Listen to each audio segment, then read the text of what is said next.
ভালোবেসে একটা বেকার ছেলেকে বিয়ে করছিলাম। বাবা হাজারবার না করছিল তার কথা শুনে।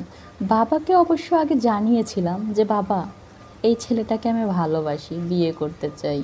বাবার সাথে একটা ফ্রিলি সম্পর্ক ছিল, সেজন্য জানাতে পেরেছি। কিন্তু বাবা কোনোভাবেই রাজি হননি ওর সাথে আমার বিয়েটা দেওয়ার জন্য। পরবর্তীতে আমরা নিজেরাই বিয়ে করে নিলাম। তার ফ্যামিলি থেকেও রাজি ছিল না, কারণ তাদের ছেলে তখনও কিছু করতো না। বিয়ে করার পর যখন জানতে পারছে আমার বাবা, তখন আমাকে সরাসরি জানিয়ে দিয়েছে, আমার বাড়িতে তোমার আর কখনো জায়গা হবে না। মার কাছে শুনতে পেরেছি আমার বিয়েটা নিয়ে নাকি বাবা অনেক কষ্ট পেয়েছে, আর সেই অভিমানে এই কথাগুলো বলেছে। পরবর্তীতে আমি আর আমাদের বাড়িতে যাইনি, আমাকে নিয়ে যাওয়া হয় আমার স্বামীর বাড়িতে, আমার স্বামী। আর তখনই আমার জীবনে আরেকটা জীবন শুরু হয়, আরেকটা লাইফের পার্ট, আরেকটা বিশেষ পার্ট শুরু হয়। আমি জানতাম না শ্বশুরবাড়ি নামকটা কেমন হতো। হ্যাঁ, শুনেছি শ্বশুরবাড়িতে নাকি অনেক মেয়ে অনেক নির্যাতিত হয়। সেই নির্যাতনটা যে আমার সাথে ঘটবে সেটা আমি কল্পনাও করিনি। যাওয়ার সঙ্গে সঙ্গে আমার শাশুড়ি বলে উঠল, নিজেই বাপের ঘাড়ের উপর বসে বসে খাও, এখন আরেকজনকে নিয়ে আসছো, ভালোই তো। তো যেহেতু বিয়ে করছো, কাজকর্ম করা শুরু করো, নিজের বউকে খাওয়াতে হবে। এই কথা শোনার পর আমাকে ঘরে নিয়ে গেল। পরদিন সকালে আমি উঠলাম সকাল সকাল, আর হাতের কাজগুলো সেরে নিলাম। অবশ্য কিছু পারতাম না, কারণ বাবা মায়ের আদরের একমাত্র মেয়ে ছিলাম, কাজ না করাটাই স্বাভাবিক। কিন্তু তাও শিখতে শিখতে এই ফ্যামিলিতে সব কিছুই শিখে নিলাম। কিন্তু এত সহজে শেখা হয়নি, অনেক কাঠখড় পুড়িয়ে শেখা হয়েছে। পরবর্তীতে আমার হাজব্যান্ডের কাজ ছিল না, কোনো কর্ম করছিল না। পরবর্তীতে আমার হাজব্যান্ড তার বাবার ব্যবসায় সময় দিতে শুরু করলো, আর আল্লাহর রহমতে আমার হাজব্যান্ডের বাবার ব্যবসাটা দিন দিন উন্নতির পথে চলছিল। কিন্তু তাও আমার কপালে সুখ ছিল না, আমার সেই কটু কথাই শুনতে হতো। তাও মেনে নিলাম। পরবর্তীতে একটা সময় আমাকে বলা হয় আমি নাকি হিজড়া, অনেক সমস্যার কারণে।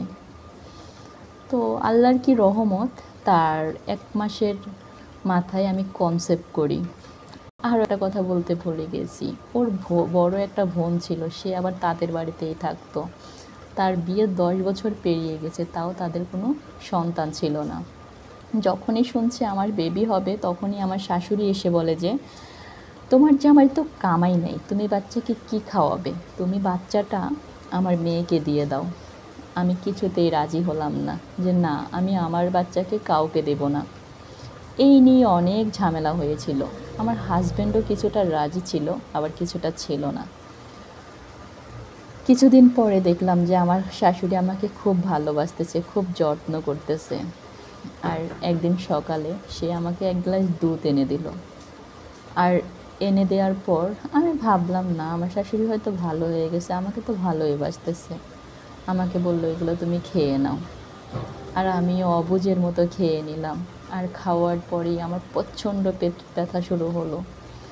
আর ঘন্টা 4-এর মধ্যে আমার বাচ্চাটা নষ্ট হয়ে গেল। বলেন, তখন আমি আমার ভাগ্যকে দোষ দেব না আমার শাশুড়িকে দোষ দেব? কারণ দুধটা খাওয়ার পরেই আমার ব্লিডিং শুরু হয়েছিল, ব্যথা শুরু হয়েছিল। তাও আমি কাউকে দোষ দিতে পারিনি, কারণ আমি তাদের পছন্দ করা বউ ছিলাম না, আমি আমার হাজব্যান্ডের পছন্দের বউ ছিলাম। সেই জন্য এখন আমার হাজব্যান্ড একটা নতুন ব্যবসা শুরু করছে, আর সেটা অনেক বড় হয়েছে। আর এখন আমরা আলাদা থাকি, আল্লাহর রহমতে আমার 2টা বেবিও আছে। এখন আমাকে সবাই ভালোবাসে, কারণ আমার হাজব্যান্ডের টাকা আছে। আর যখন আমার হাজব্যান্ডের টাকা ছিল না, তখন আমাকে কেউ ভালোবাসতো না। তাই বলি, মেয়েদের রূপ গুণ কিছুই দরকার হয় না টাকার কাছে। যদি বাবার টাকা থাকে তাও ভালোবাসা পাওয়া যায়, আর যদি স্বামীর টাকা থাকে তাইলে ভালোবাসা পাওয়া যায়। তাছাড়া মেয়েদের কপালে ভালোবাসা নাই। আর যারা ভালোবাসা পায় তারা তো রাজ কপাল নিয়ে জন্মায়। আসসালামু আলাইকুম, ভালো থাকবেন। এই গল্পটিও এক আপুর পাঠানো।